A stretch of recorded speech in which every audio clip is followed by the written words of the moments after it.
Dito tayo sa bukid, no. Kakatapos lang din sa malakas na ulan. Kahit paano makakabawi na rin itong aking mga saging, oh.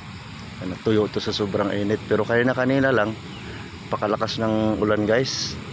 Yan, guys, oh. So nanunuyo na talaga yung mga saging ko sa sobrang lakas ng init, pati kamuting kahoy ko yun, nanunuyo na, oh. So mabuti na lang lumakas ang ulan kanina. Ayan, oh. So bukas pagtatanim na lang to. Ayan, oh. So tingnan natin yung lupa. Ayan, oh. So di pa nga ganong basa, pero pwede na tong taniman. Ayan, oh. Pwede na tong taniman yung lupa na to. So bukas malawakang pagtatanim to ng kamuting kahoy. Ito ang ganito, oh. Mga pantanim na to, yung mga ganito. Ano, pero nagbabadya pang uulan uli, oh. Ayan, oh, makapalang kaulapan. Ayan, guys, oh.